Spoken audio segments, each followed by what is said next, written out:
우리 오늘 하나님 말씀은 빌립보서 1장 18절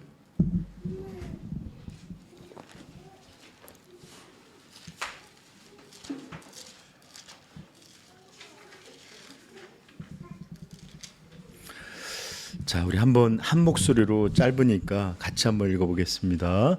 그러면 무엇이냐? 거칠애로 하나 참으로 하나 무슨 방도로 하든지 전파되는 것은 그리스도니 이로써 나는 기뻐하고 또한 기뻐하리라. 아멘. 아멘.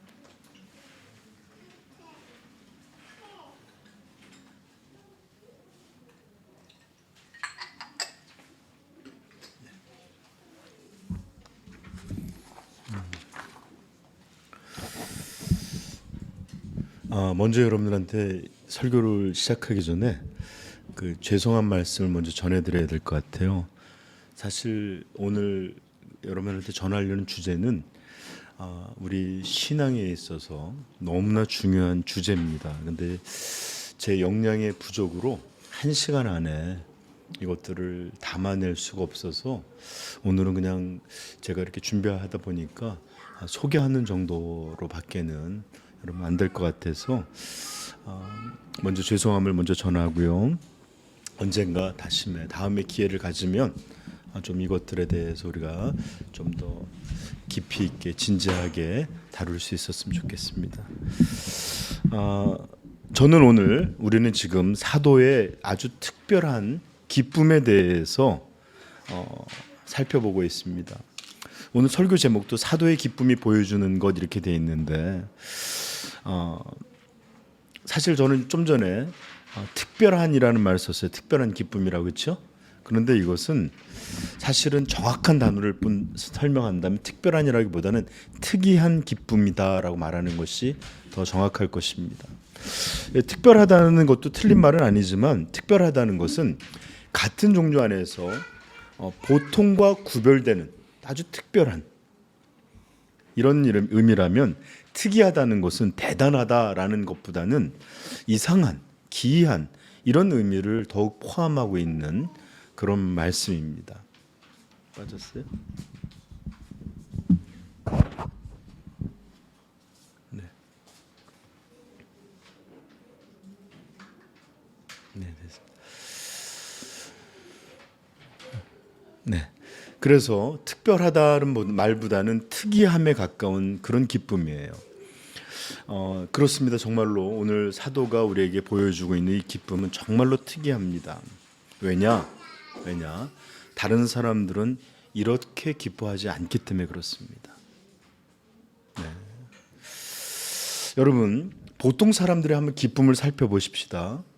아니, 사실은 슬픔도 그렇고 노함도, 희노애락이라고 부르는 모든 감정이 다 우리는 어떤 것에 기초하고 있느냐? 자신의 존재 또는 자신의 어떠함과 깊이 관련되어 그것 때문에 기뻐하고, 그것 때문에 슬퍼하고, 그것 때문에 분노하고, 그것 때문에 울고 사랑하고 하는 일들을 해요. 물론 우리는 사이코패스가 아니죠. 그래서 공감 능력이 있어요. 그래서 다른 사람들과 함께 기뻐하고 또 슬퍼하기도 합니다. 왜냐하면 우리에겐 어떤 것들을 이렇게 동조된 마음들, 이런 것들을 가져서 드라마 보면서 또 슬픈 걸 보면 그 마음에 또 우리 마음이 자극이 되기도 하고, 이렇게 남의 일로도 울기도 돼요. 그렇죠? 그런데 여러분 잘 들어보세요. 그러나 아주 큰 기쁨, 정말로 이거는 만들어지는 게 정말 내 안에서부터 나오는 진정한 기쁨, 그리고 이건 설명할 수 없는 아주 근원적인 기쁨은, 잘 들으세요, 거의 100%가 다 자기 자신에 기초하고 있습니다. 나하고 관련되지 않으면 그런 거 못 느껴요. 예를 들어서 제가 100억짜리 로또를 받아도 여러분 별로 기뻐하지 않습니다. 여러분 1000만 원짜리 여러분 뭐 하나 얻으면 제가 100억짜리 받는 것보다 더 기뻐해요. 자, 이렇게 우리는 자기를 기초해서 어떤 걸 느끼는데, 여러분 혹시 몹시도 불쾌한 경험들을 해본 적이 있을 거예요. 그런 일들을 당하고 살아갈 때가 있어요. 누군가 우리를 향해서 모욕하고 함부로 하고 조롱하거나 흉보거나 또 거칠게 대하거나 또는 말도 막 이렇게 함부로 하는 이런 일들을 겪게 되면 우리의 마음에서는 이 영어로 볼케이노라 그러죠. 우리나라도 그 말 많이 쓰더라고요. 볼케이노 피자. 뭐 이렇게 화산이 확 일어나는 것 같이 분노가 일어나고요. 갑자기 이 훈풍은 사라지고 싸늘한 겨울 바람이 붑니다. 이제 그 사람은 나의 원수입니다. 내 원수예요. 이 사람이 어떤 사람인지는 전혀 중요치 않아요. 상관없습니다. 그게 목사든 그것이 말씀을 전해주는 교사든 아니 심지어는 자신의 부모님들에도 상관없어요. 가족이라도 상관없어요. 심지어 내 새끼라 부르는 자녀가 나를 향해서 그렇게 대적하고 대항하고 막 욕하면 자식마저도 그냥 이놈 쉽게 할 정도로 화가 난 것이 보통 인지상정의 마음입니다. 참 견디기 쉽지가 않아요. 그런데 반대의 경우도 마찬가지입니다. 누군가 나를 향해서 너무 이렇게 호감을 가져주고 애정으로 사랑해주고 존중하여 말해주고 친절하게 하고 희생하고 베풀어주면, 나를 이렇게 높여주고 이렇게 해주면 우리는 마치 꽝꽝 얼었던 마음인 것 같은데도 겨울에 그 떠나지 않을 것 같은, 풀려지지 않을 것 같은 그 얼음도 봄바람에 휙 미풍에 살살살살 녹아지고 새 생명이 돋듯이 갑자기 온풍이 붑니다. 마음은 굉장히 간대해지고 이렇게 환한 빛의 기운이 스며들고 이런 마음들로 변하는 것이 바로 사람의 마음입니다. 여러분, 제가 종종 얘기하지만 저도 본 거예요. 카네기 처세술을 봤는데 소는 우리를 위해서 모든 것을 다 해준대요. 고기와 이런 것만 주는 게 아니라 뼈는 뼈대로, 심지어 이 그 뿔까지도 공예품으로 쓰일 정도로 모든 것, 심지어 가기 껍데기도 우리가 다 뺏겨서 소파 만들고 지갑 만들고 이러면서 다 쓰면서 살아가는 날들도 그냥 맨날, 옛날에는 다 소의 노동력으로 의지해서 살았잖아요, 그렇죠? 죽는 날까지 그렇게 이렇게 쩔뚝거리면서도 밭을 메고 짐을 옮기고 이렇게 살아가는데도 개들은 집 바깥에서 살고 주인이 별로 그렇게 이뻐하지도 않는데요. 그런데 이 강아지라는 놈은 하는 게 없어요. 뭐 주인을 위해서 뭐 요즘은 고기도 먹는 게 아니잖아요, 그렇죠? 그 가죽으로 뭘 만드는 것도 아니고 아무 쓸데기 없어요. 그런데도 우리는 그냥 좋은 사료를 먹이고 병원에 그냥 사상충 걸릴까봐 그냥 그 몇만 원씩 하면서 정기적으로 주사 맞히고 또 뭐가 아플까봐 그냥 이런 일들을 막 해요. 뭐 요즘 보니까 개들도 신발도 시키고 춥다고 또 옷도 입히고 막. 근데 그게 사람 옷들보다 더 비싸더라고요. 근데 여러분, 강아지는 왜 그렇게 이쁨을 받고 집안에서 이렇게 품에서 왜 그러고 살 수 있는 걸까요? 그것은 여러분 잘 알듯이만 강아지의 능력 때문에 그렇습니다. 강아지의 능력. 그게 뭐죠? 주인을 향한 무조건적인 기쁨과 애정. 내가 그지라도 상관없고 내가 도둑놈이라도 상관없고 내가 누구에게 비난받는 상관없어요. 그냥 내 주인을 향해서 무조건적으로 꼬리 흔들고 막 달려들고 제가 전에도 얘기했지만 한 40, 50대 가장들이 되면 술 먹고 들어오면 다 자고 막 이렇게 아무도 반응. 그 밤에도 일어나서 나한테 막 꼬리 흔들. 내가 이래서 산다 할 정도로 개가 그렇게 우리에게 무한한 낮을 향해 기쁨과 애정을 발휘합니다. 이게 바로 강아지가 살아가는 모든 것을 누리는 유일한 능력이에요. 여러분, 이렇게 우리는 나를 좋아해주고 나에게 이렇게 기뻐하고 나에게 막 이러는 것, 이것을 좋아합니다. 예. 여러분 잘 들으세요. 이것이 바로 모든 인생들이 살아가는 방식이며 우리 인간의 존재의 가장 일반적인 특성입니다. 우리는 이렇게 자신의 기초에서 모든 것을 느끼고 판단하고 또 그것에 기초해서 살아갑니다. 애정만 그런 게 아니죠. 제가 좀 전에 얘기했죠. 누가 음해하거나 욕하거나 미워하거나 이럴 때 어떻게 우리가 이런 것들에 대해서 상관없이 평온한 마음을 갖고 살아갈 수 있겠어요. 그렇게 내게 대하는 사람은 그 사람이 얼마나 훌륭한 사람이고 어떤 업적을 남겼는지 상관없어요. 여러분 한번 생각해 보세요. 우리 세종대왕 훌륭하다 생각하시죠? 이순신 장군.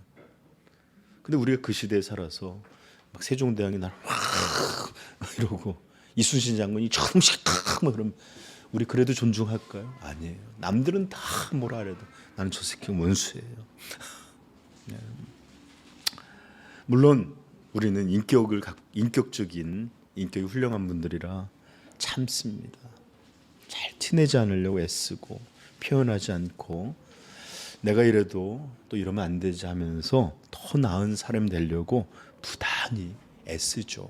우리 신앙인은 이런 것이 하나님의 성냄이 하나님을 영화롭게 받지 못한다는 걸 알기 때문에 자꾸 그렇게 자연적으로 일어나도 애쓰고 참죠.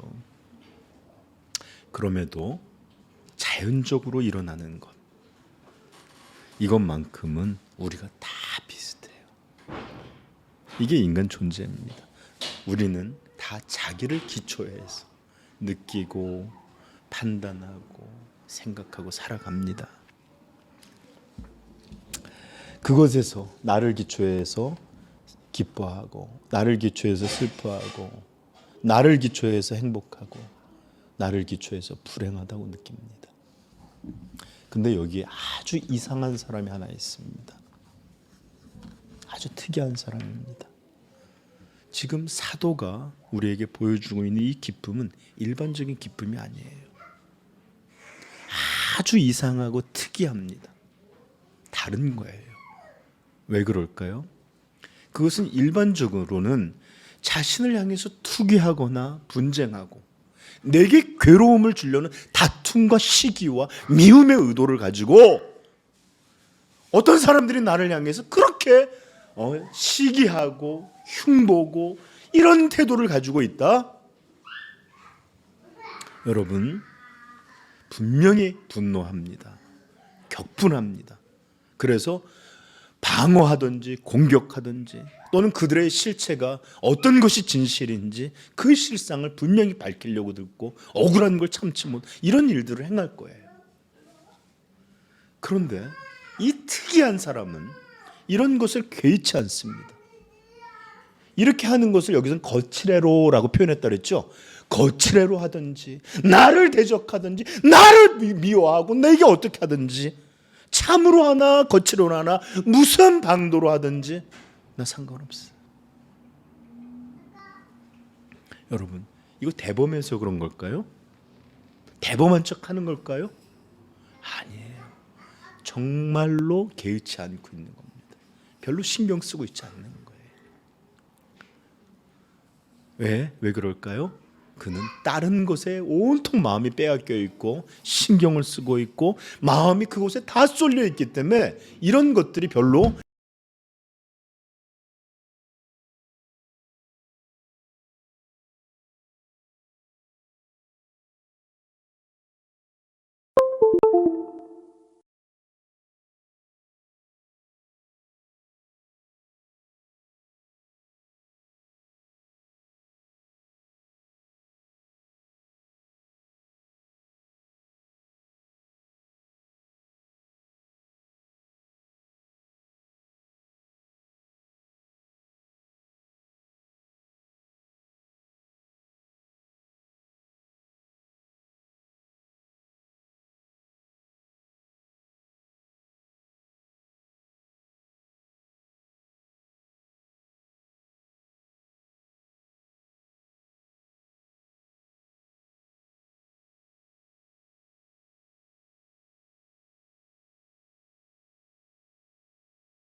마치 나의 생명조차 조금도 귀한 것으로 여기지 아니하노라. 또 꽂았어. 제대로 된 건가? 사라져 버려. 네. 어렵네요. 오늘은 유독.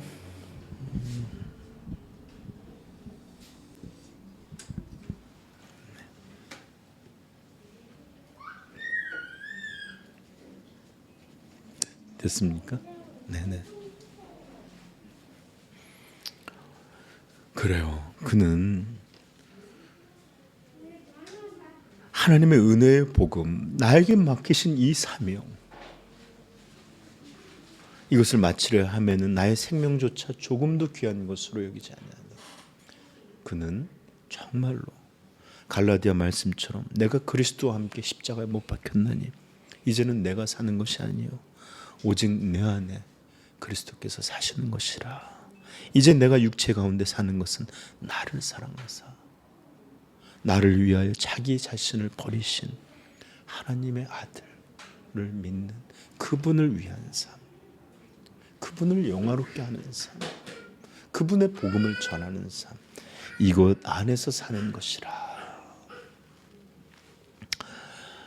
성도 여러분, 저 좀 보십시오. 우리는 말이 넘치는 시대에 살고 있어요. 말이 정말로 넘칩니다. 그런데 이 많은 고백들과 많은 말들이 얼마나 공수표처럼 사라지고 바람에 흩날리는 낙엽들처럼 금세 휩쓸려가는 그런 시대에 살고 있습니다.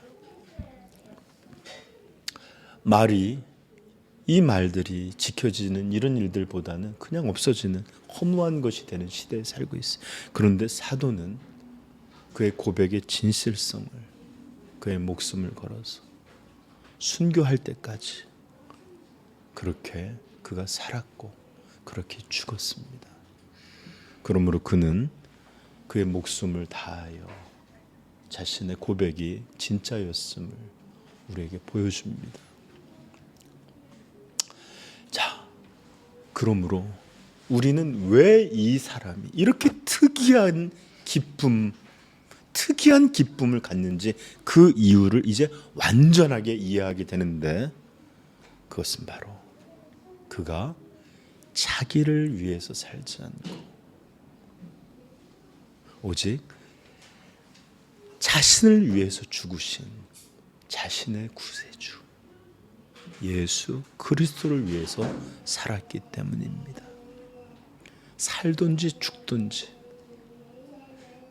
자기의 구속주가 존귀하게 되는 것만이 그의 가장 중요한, 거의 유일한 관심사였습니다. 그가 거친 음식을 먹는 것이나 단단한 길바닥에서 누워 있는 것이나 위험을 받는 것이나 갇혀 있는 것이나 모욕을 받는 것이나 어떤 것이든 그는 자신에 대한 것을 중요시 여기지 않았어요. 오직 그의 마음, 어떻게 하면 이 복음이 증거될 수 있을까? 어떻게 해야 예수 그리스도께서 존귀하게 되고 높임을 받을 수 있을까? 어떻게 해야 하나님께 영광이 될까? 이곳에 사로잡혀 살았던 사람입니다. 아멘. 여러분, 이것이야말로 참된 성도의 마음입니다. 바로 이것이 사도 바울, 사도에게만 있어야 될 마음이 아니라 바로 모든 성도에게 동일하게 일반적으로 모두가 공유해야 될 그런 마음, 그리스도인의 마음, 바로 이런 마음입니다. 여러분, 이런 마음이 없는 것은 죄송합니다. 여러분, 진짜 신앙이 아닙니다. 이런 사람은 성도가 아닙니다. 이런 사람은 하나님이 모르는 사람이요, 아직도 형벌에 갇혀 있는 사람이지 벗어난 사람이 아니요, 여전히 지옥의 불길이 그를 위협하는 사람이며 하나님의 진노가 그의 머리에서 여전히 머물러 있는 그런 사람일 뿐이에요. 죄인이며 불신자며 하나님을 알지 못하는 사람입니다. 여러분, 이런 마음의 유무에 따라서 참된 믿음의 사람과 모양만 가진 외식적인 사람을 구별하는 아주 중요한 요소가 됩니다. 왜 그러냐? 저 좀 한번 보세요. 우리가 예수 그리스도 하나님의 아들의 죽으심으로 말미암아, 그가 우리의 형벌을 지심으로 말미암아 우리는 새 생명을 얻게 되었습니다. 이것을 깨닫고 믿고 이것을 우리가 고백하게 될 때 우리의 마음은 단번에 영원히 나를 구속하신 이에 대한 소중함이 사로잡히게 됩니다.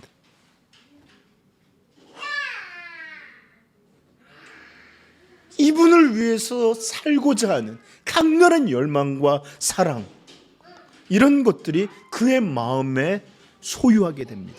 여러분, 이것이야말로 바로 새 생명의 본질이며 새 생명을 주신 이유며 새 생명의 특질입니다. 그래서 사도는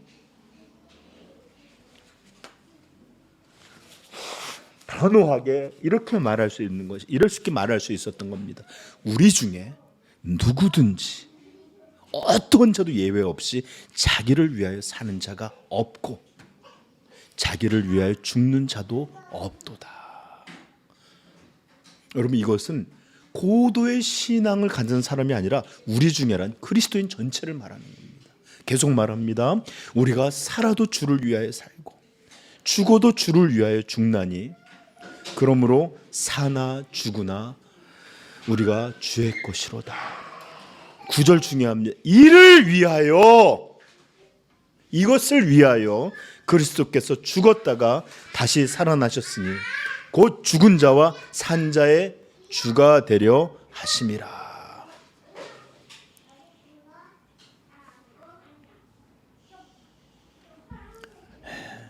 바로 이렇게 만들기 위하여 예수님께서 죽으셨다는 거예요. 이게 구원에 대한 설명입니다. 계속해서 성경은 우리에게 또 다르게 들려주는데 고린도전서 6장 19절에 이렇게 말합니다. 너희 몸은 너희가 하나님께로 받은 바 너희 가운데 계신 성령의 전인 줄을 알지 못하느냐? 너희는 너희 것이 아니라 갑으로, 원래는 하나님 것이었는데 이를 떠났거든요. 그런데 다시 갑으로, 아들의 핏값으로 산 것이 되었으니 그런즉 너희 몸으로 하나님께 영광을 돌리라. 감사한 말이에요. 두려운 말이지만 우리는 우리 것이 아니에요. 아멘. 하나님의 것이에요. 이것보다 더 인간을 고상하게, 인간의 가치를 설명해 주신 이것보다 더 나은 말이 어디 있어요? 그렇죠? 그리고 다시 한번 예외가 전혀 없는 말씀을 우리에게 들려주시는데, 자, 고린도후서입니다. 찾아보십시다. 5장 15절. 이게 노란 줄 쫙 꺼놓고 외우셔야 돼요. 고린도후서 5장 15절.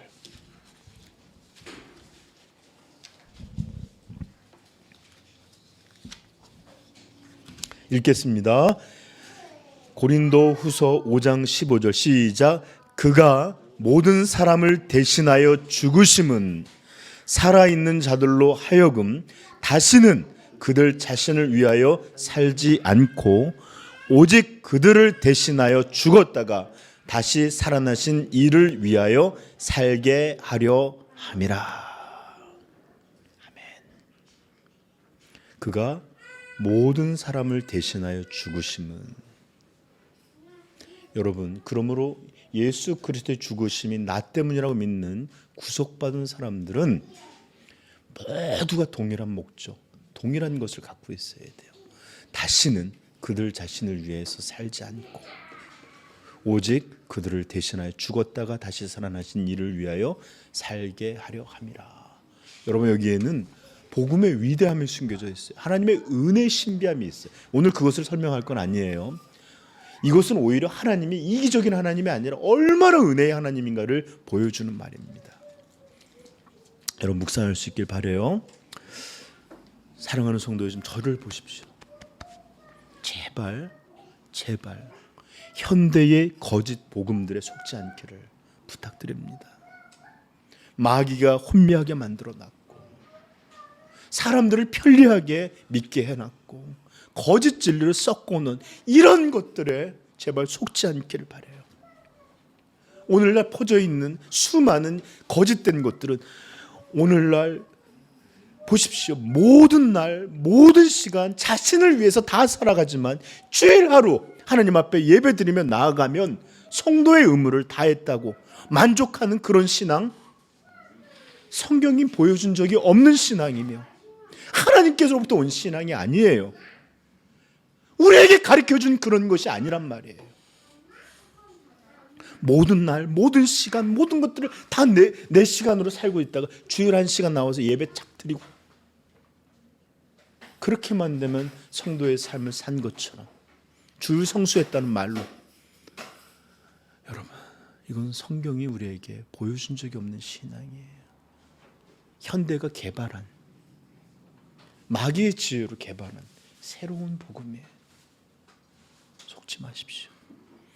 언제나 모든 것을 자기 자신이 자기 것으로 가진 것을 알고 자기 재산이 자기 거예요. 자기를 위해 쓰고 자기를 위해서 모으고 자기를 위해서 계획하고, 그러고 나서는 얼마간의 헌금을 띄워넣어서 헌금을 드리고 나서는 내가 성도로서 의무를 다했다. 이거 도대체 어디서 온 것입니까? 누가 기뻐하는 신앙이에요? 여러분 이것은 다시 한번 얘기하지만 세상이 만든 신앙이요, 우리 인간의 편리를 위해서 주어진 신앙이요, 하늘에서부터 온 것이 아닙니다. 주님은 우리의 시간 얼마를 구속한 것 아니에요. 우리의 얼마의 재물을 우리를 산 것이 아닙니다. 성경은 우리를 분명히 말합니다. 우리 전체, 우리 존재, 우리 모든 것, 이것을 사셨다, 이렇게 말해요. 여러분 우리의 시간, 우리의 가진 것, 우리의 어떤 것인지 우리 것이고 일부만 주님 것인 이런 것 아니에요. 값으로 산 것이 되었나니 우리의 전체 모든 것, 과거 미래 현재 미래 모든 것. 그러므로 우리 그리스도인들은 이제 더 이상 자기 자신을 위해서 살지 않고 자신을 구원하신 하나님의 아들을 위해서 살아갑니다. 이것이 의무이기 때문이 아니라 너무나 참남했던 사람, 죄 속에 비참함에서 영원한 형벌을 받을 수 없는 그 악한 죄인들을, 이것이 뭐라고 하나님의 아들을 보내셔서 불쌍히 여기고 사랑하여 주시고, 또 이렇게 건져냈는데도 패역하여 멀리 떠나는 이들을 다시 한번 이끌어내셔서 돌보시고 양육하시고 참고, 시작하신 이가 하나님이시라 그가 끝까지 이루실 줄을 믿게 할 만큼 이런 은혜를 베풀어 주시는, 이런 십자가와 이런 하나님의 사랑을 알고 그것을 맛보고 그것을 믿게 됐는데 어떻게 이렇게 나를 불쌍히 여기고 이렇게 나를 사랑하시고 내게 은혜 베푸신 이 하나님을, 이 하나님의 아들을 사랑하지 않을 수가 있겠습니까? 어떻게 이분을 소중히 여기지 않고 어떻게 여전히 지옥밖에 만들지 못하는 이 육체의 삶, 미워하는 삶, 쾌락을 따르는 삶, 자기를 영화롭게 하는 삶, 어떻게 더 그 삶을 계속 이어가려는 마음을 가질 수가 있겠습니까? 이것은 절대로 불가능합니다. 절대로 불가능해요. 저는 요즘 참 제 자신이 참 이상하다. 이런 것들이 너무 많아요. 왜냐하면 오늘날 이런 이야기를 마치 신앙의 완성이 되면 우리도 주님을 위해서 살아갈 수 있겠지, 성화되거나 아주 바울처럼 되면 그렇게 이렇게 멀거를 하고 지금은 아니다, 지금은 여전히 뭐 이렇게 살죠 하면서, 아니 사실 이렇게 살아야 된다는 것조차도 이해하지 못하는 사람들에게 신앙은 이런 삶이어야 합니다. 이제 우리는 더 이상 우리 자신을 위해서 살아가면 안 되고 주님을 위해서 살아가는 것이어야 합니다. 이런 것들을 가르쳐주고 설명하려고 했어요. 너무나 이상하고 답답합니다. 여러분 저 좀 보십시오. 우리 미나도 있지만 아기가 태어나면 아이한테 너희들은 숨 쉬어야 돼, 이런 것들을 교훈하고 가르치고 훈련시켜서 아이가 숨 쉬나요? 그렇지 않아요. 여러분 자녀에게, 우리 상희성도 우리 아이들 많이 아이들 잘 키웠는데 너희들은 젖을 먹어야만 돼, 이렇게 아이들에게 교훈하고 교육해서 그 아이들이 젖을 먹고 살아갔나요? 아니에요. 전혀 그렇지 않습니다. 생명은 태어남과 동시에 그 생명을 위한 자연스러운 활동들을 스스로 합니다. 스스로 숨 쉬고 엄마의 젖을 찾고, 또 배고프면 울고 밥 줘, 또 기저귀 싸면 찝찝해 이러면서 울며 나 자야 돼, 이렇게 생명의 본능적인 것들을 다 스스로 할 줄 압니다. 여러분, 그리스도의 새 생명으로 태어난 성도도 동일합니다. 본능적으로 새 생명 주신 이를 알고 그를 사랑하게 되고 그분을 위해서 살아가는 이런 삶이 저절로 이루어져요. 그래서 그분의 말씀을 듣는 것이 좋고 그분을 생각하는 것이 기쁘고 그분이 함께 높여지는 것들을 보면 그렇게 행복함을 느끼는 이런 자연적인 생명의 역사들이 절로 일어나는 겁니다. 배워서가 아니라. 근데 저는 여러분, 이런 것들이 없는 사람들에게 숨 쉬어야 돼요, 밥을 먹어야 돼요, 자야 돼요, 이런 것들을 마치 가리키는 듯한 느낌이 들어요. 왜 태어남과 동시에 있는 영적 생명의 그런 분명한 본능과 특질이 드러나지 않을까? 여러분, 제가 지금 말하는 것은 새 생명으로 태어나면 다 지금 사도 바울과 같은 그런 수준을 자연적으로 갖게 된다, 이런 거 말하고 있는 거 아니에요. 물론 우리는 자라야 합니다. 점점 내 자신이 아니라 그릇들 위해서 살아가는 것에서 성장해야 돼요. 그러나 분명하게 새 생명은 존재의 변화와 함께 분명한 특징 그리고 본능, 이런 것들을 가질 수밖에 없다.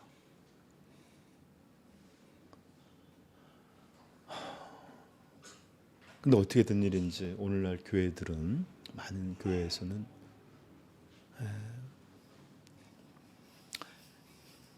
이런 일들 보기가 참 어려워지는 것 같습니다. 여러분, 이렇게 주님을 위해서 살아가는 삶으로 바뀐 사람의 가장 분명한 특징이 오늘 본문에 등장을 해요. 그건 어떤 걸죠? 그것은 바로, 저 좀 보세요, 중심의 변화입니다. 중심의 변화. 자기를 기초해서 자신을 중심으로 살아가던 그 삶에서 그리스도를 기초해서 그분을 중심으로 살아가는 것으로 바뀝니다. 여러분, 무엇을 위해서, 주를 위해서 산다, 또 나를 위해서 산다, 이 말은 곧 그 무엇이 자신의 중심이 된다라는 말이에요. 그래서 무엇을 위해 산다는 말은 무엇을 중심에 둔다는 말과 완전히 같은 동의어예요. 여러분, 저 좀 보세요. 어떤 사람이 돈을 위해서 살아가요. 돈에 완전히 그냥 사로잡혀 살아가요. 그러면 그 사람의, 여러분 그 사람을 조사하지 않아도 그 사람의 마음이 무엇을 중심으로 여기는지 알겠죠? 맨날 말만 하면 돈. 이거에 따라서 돈이 이익이 되는 사람, 안 되는 사람, 손해, 이런 모든 것들이 그런 것들을 살아가. 실제로 이런 사람은 마음도 그럴 뿐만 아니라 관계, 삶, 모든 것이 그 삶의 돈을 중심으로 살아가게 됩니다. 마치 태양을 중심으로 이 태양계가 도는 것처럼 그 중심은 그렇게 돼요. 여러분, 어떤 사람이 쾌락을, 육체의 쾌락이든지 어떤 쾌락을 위해 살아간다고 보십시오. 그 사람 마음속에 항상 어떻게 하면 이것을 누리고 맛보고 할 수 있을까, 이런 것에 사로잡혀 살고요. 언제나 그런 것을 떠나지 못해서 그걸 중심으로 살아가요.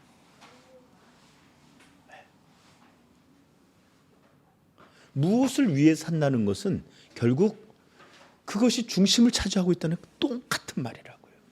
여러분, 우리가 요즘 현대에서도 많이 그러고, 어떤 홀 어머니나 또는 부모님들의 제 평생은 자식을 키우는 일에 모든 것을 쏟은 자식을 위해서 살았습니다. 우리 어머니는, 우리 아버지는 나를 위해서 살았다, 이런 말 하는데, 그분의 부모의 삶을 보지 않아도 우리는 그 부모의 마음이 아이들을 중심으로 살아가고 있었을 것을 우리는 충분히 예상할 수 있어요. 저는 제가 캐나다에서 한참 캐나다에 이민 붐이 많이 불었었어요. 그래서 매주 거의 이렇게 새로 이민 온 사람들이 소개받고 오거나 이러고 오면, 또는 살던 사람들도 거의 한 7, 80%가 이민한 이유가 뭔지 압니까? 부도 나서, 도망쳐서, 뭐 이런 얘기 한 번도 안 해요. 자기 자녀 교육을 위해서 왔습니다. 근데 저는 처음에는 믿었는데 나중에는 안 믿게 되더라고요. 왜냐하면 만약에 그것을 위해 왔다면 그 부모의 마음에 제일 관심 있는 게 뭘까요? 자식의 교육, 자식의 상황, 그런데 전혀 생각하지 않고 방치하는 부모님들 많이 봤습니다. 자신이 무엇을 위해서 했다고 말하는 목적과 중심이 일치하지 않아요. 거짓말이죠.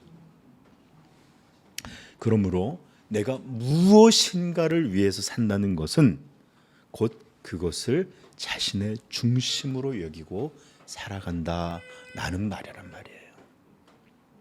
그리고 여러 가지, 뭐 돈이든지 쾌락이든지 자녀든지 또는 뭐 명예든지 성공, 이런 여러 가지가 있지만, 실제로 그 두 가지의 목적을 분류해 보면 나를 위해 살든지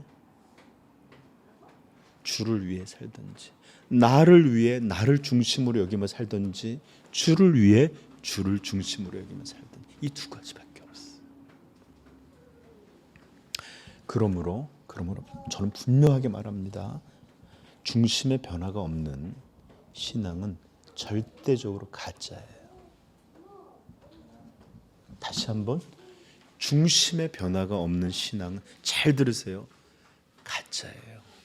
나중에 하나님의 심판대 앞에 섰을 때 저 자신에 대해서 몰랐는데요, 아무도 가르쳐주자, 이런 말 들을 수 없어요. 이제 중심이 변화되지 않은 신앙, 가짜라고요. 여러분, 종종 교회사에서 위대한 교사나 설교자들은 우리에게 정말로 열심히 강조해줬던 그런 주제가 하나 있는데, 바로 이것이 거짓 확신에 대한 경고입니다. 종교적 모양을 가지고 있으므로 교회 안에서 착각하면서 멸망으로 가는 사람들을 향해서 경고하셨어요.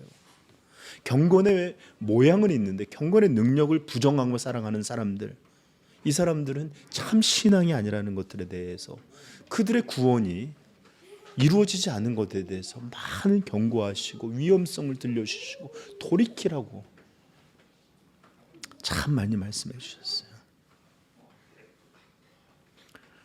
오늘 우리가 많이 성경을 인용했지만, 신약 성경은 우리에게 더 이상 자기 자신을 위해서 사는 자가 아니라 자기 자신을 구원하신 그리스도를 위해서 사는 사람들이 그리스도인이며 거듭난 사람들이며, 이 사람이 진짜 성도다 라고 가르쳤어요. 그리고 이런 것은 어디서 할 수 있느냐? 그 중심이 무엇이냐? 어떤 것을 중심으로 여기며 살아가느냐? 이것을 통해서 선명하게 드러납니다. 그러므로 이 중심을 파악해 보면 내가 참 성도인지 또는 그냥 모양만 갖고 살아가는 성도인지 교회 멤버인지 이런 것을 분별할 수 있습니다. 자, 이제 여러분 제가 빠르게 말씀 마칠 텐데 오늘 본문에는 그 변화가 분명한 그리스도인의 특징이 선명하게 보여지는 모습이 있습니다. 그것은 뭘까요? 사도의 기쁨이에요. 사도의 기쁨. 자, 다시 한번 읽어볼까요? 우리 18절. 그러면 무엇이냐? 거칠어로 하나 참으로 하나 무슨 방도로 하든지 전파되는 것은 그리스도니.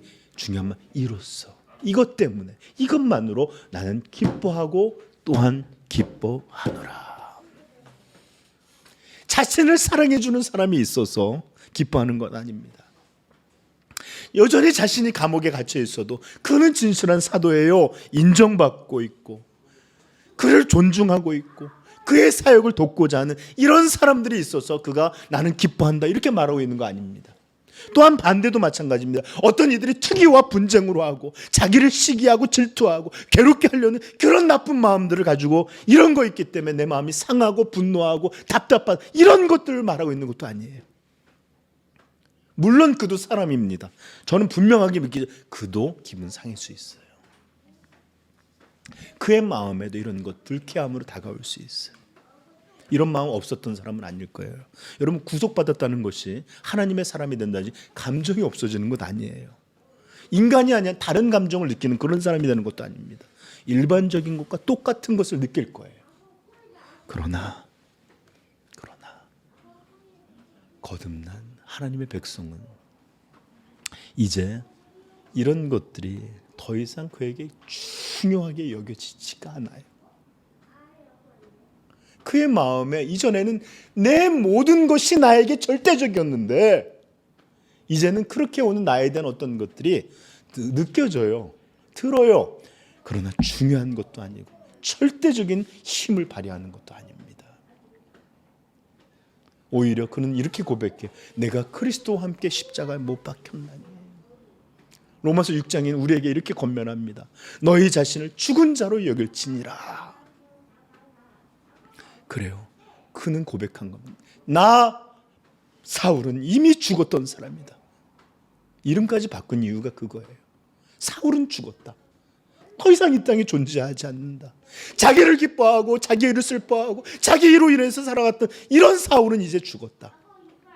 이제 주님을 위해서 살고 주님을 위해서 기뻐하고 주님을 위해서 걱정하고 염려하는 이런 바울만 살아있다.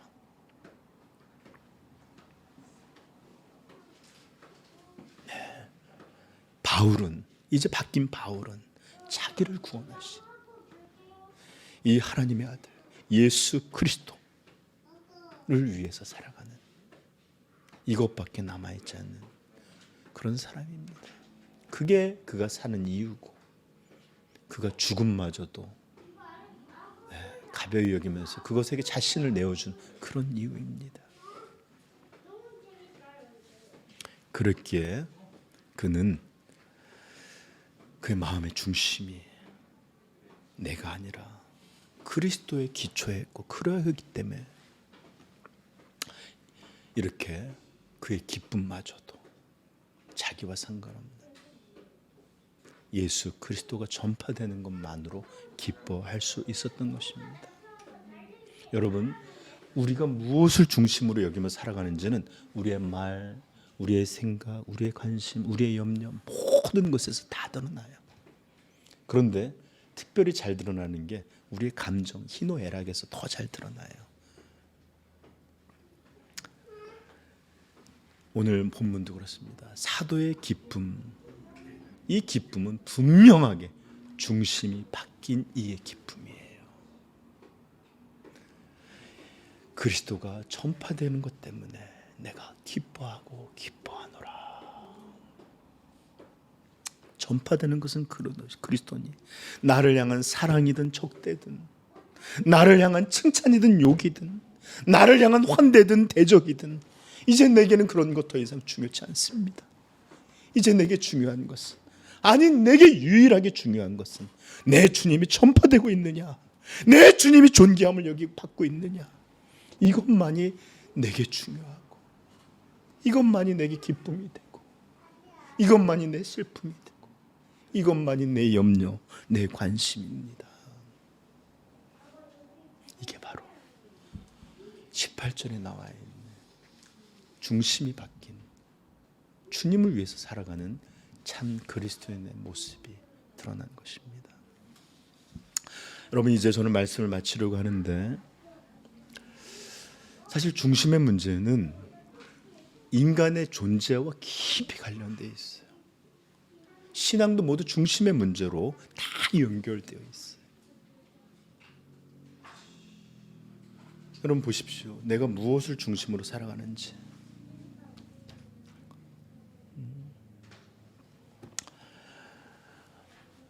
그 중에 하나 여러분 잠깐 하면, 많은 이들에게 교회는 일주일에 한 번 오는 것인데 아니에요. 그리스도인들에게는 내 관심, 내 마음, 내 기도, 이런 것이 주님의 몸에 고정되어 있어요. 삶의 어떤 일부가 아니라.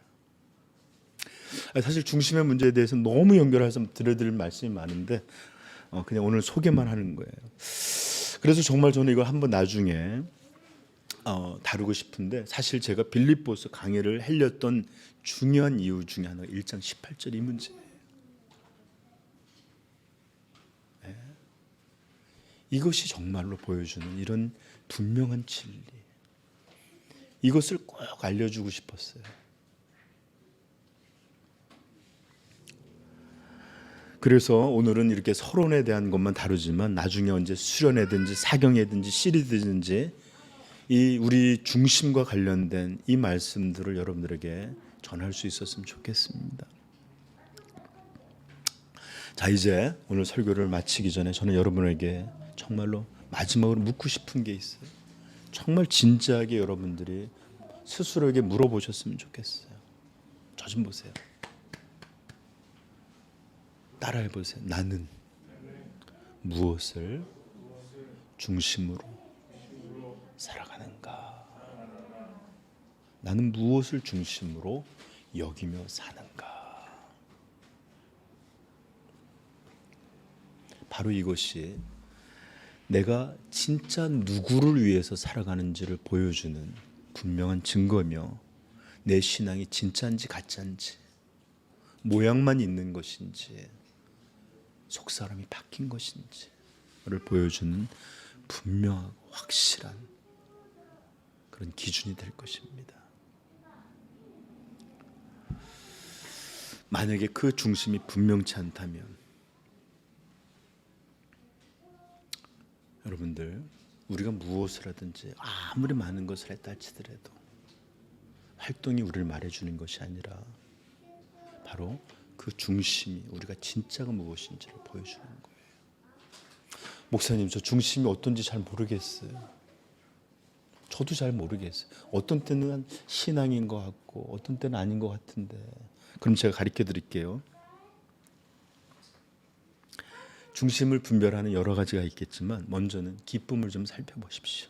내가 뭐에 기뻐하는지, 사도가 말하는 것처럼. 또는 내가 무엇에 슬퍼하는지, 내가 무엇을 화내고 무엇을 걱정하고 무엇을 염려하고 있는지, 이런 내 마음들을 살펴보면 주님께서는 너희는 먼저 그의 나라와 그의 의를 구하라 말씀하셨구만. 내 삶은 이 땅에서의 나의 삶만을 추구하고 있구나. 이것은 이방인들이 구하는 것이라 말씀하셨구만. 내 염려, 내 생각, 내 기쁨, 이것이 보여주는 분명한 증거는 나는 이방인들과 같이 살고 있구나.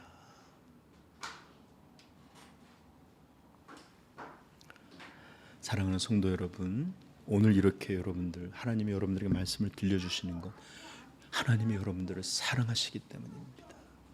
불쌍히 여기시기 때문에 그렇습니다.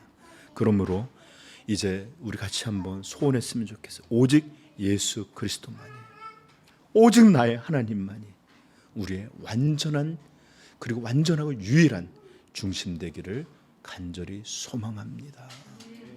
기도.